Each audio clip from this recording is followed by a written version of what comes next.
अस्सलाम वालेकुम दोस्तों, कैसे हैं सब। उम्मीद है खैरियत से होंगे। तो दोस्तों, आज हम बात करेंगे एक ऐसी करेंसी के बारे में कि जो पाकिस्तान और हिंदुस्तान समेत 8 ममालिक में इस्तेमाल होती है। जी हाँ दोस्तों, आज हम बात करेंगे रुपया के बारे में और जानेंगे कि इसको किसने और क्यों ईजाद किया। जानने के लिए वीडियो को एंड तक देखें और मेरे यूट्यूब चैनल को जिन्होंने सब्सक्राइब नहीं किया वो ज़रूर करें, ताकि इसी तरह हिस्ट्री से मुतल्लिक आपके नॉलेज में इजाफा होता रहे। तो चलिए दोस्तों, वीडियो शुरू करते हैं। सन 1540 में फरीद खान अल-मारूफ शेर शाह सूरी ने मुगलिया सल्तनत के दूसरे हुक्मरान नसीरुद्दीन मोहम्मद हुमायूं को शिकस्त देकर दिल्ली के तख्त पर विराजमान होते ही हिंदुस्तान को तमीर व तरक्की की एक सुनहरी दौर में दाखिल कर दिया।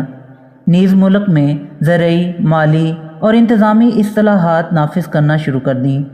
हुकूमती अमूर चलाने के दौरान शेर शाह सूरी को इल्म हुआ कि मुल्क की करेंसी का मौजूदा निज़ाम खामियों का शिकार है, जिसकी वजह से तजारत और लेन देन में मुश्किलें आ रही हैं। तो उन्होंने मुतल्लिकीन को एक हेत बताकर नए सिक्के ढालने का हुक्म दिया। सन 1542 में जब 11.4 ग्राम यानी 1 तोले का वज़नी चांदी का एक सिक्का शेर शाह को मुशाहिदा के लिए पेश किया गया, तो उन्होंने इसके दोनों रुख बगौर देखने के बाद कह डाला, ये रुपया है।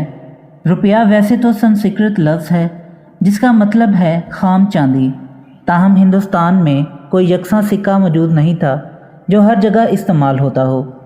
शेर शाह सूरी ने इस कदीम लफ्ज़ का दोबारा इहिया करके चांदी के सिक्के को 480 साल कबल एक ऐसा नाम दिया जो आज भारत, पाकिस्तान, श्रीलंका, नेपाल, इंडोनेशिया, मालदीव, मॉरिशस और सेशल्स में करेंसी का नाम है।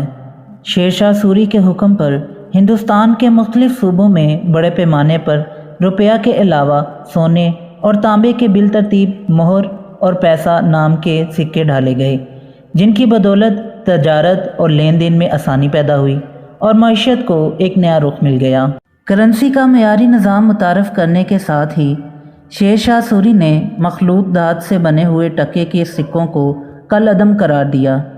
टके के इन सिक्कों को गालिबन दिल्ली के सुल्तान मोहम्मद बिन तगलक ने सन 1329 में मुतारफ़ करवाया था। भारतीय मुआशी शिवराम कृष्णा अपने एक मज़मून बउनवान टेल्स ऑफ द रूपी में लिखते हैं, रुपया को सन 1542 में नस्लन पश्तून सुल्तान शेर शाह सूरी ने मयारी रकम के तौर पर मुतारिफ़ करवाया। इस रुपया का एक मखसूस मकदारी मानी था। ये चांदी का एक ऐसा सिक्का था जिसका वज़न 11.4 ग्राम था।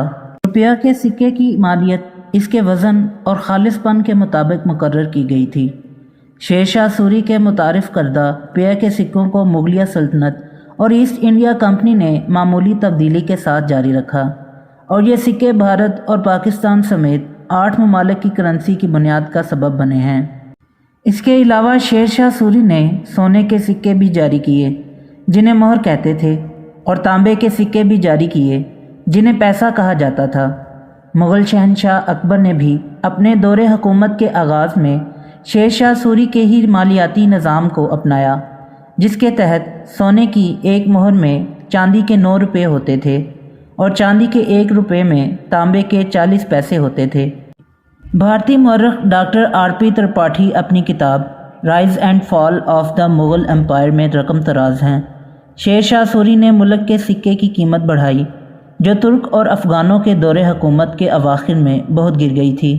पुराने, मामूली और मखलूत धात के बने हुए सिक्कों की जगह उम्दा किस्म के सोने, चांदी और तांबे के मयारी सिक्के राइज किए। शेर शाह सूरी का चांदी का रुपया इतना खरा था कि कई सदियों तक मयारी माना जाता रहा। रुपया के मुख्तलिफ अज्जा के सिक्कों के अलावा तांबे के सिक्के भी डाले गए जिनको दाम कहते थे और इसके निस्फ, चौथाई, 8वें और 16वें हिस्से के सिक्के भी होते थे। तो दोस्तों, ये थी आज की वीडियो पसंद आई हो तो लाइक ज़रूर करें और मेरे यूट्यूब चैनल को सब्सक्राइब करें। फिर मिलते हैं एक नई वीडियो के साथ, तब तक के लिए इजाज़त दें। अल्लाह हाफिज़।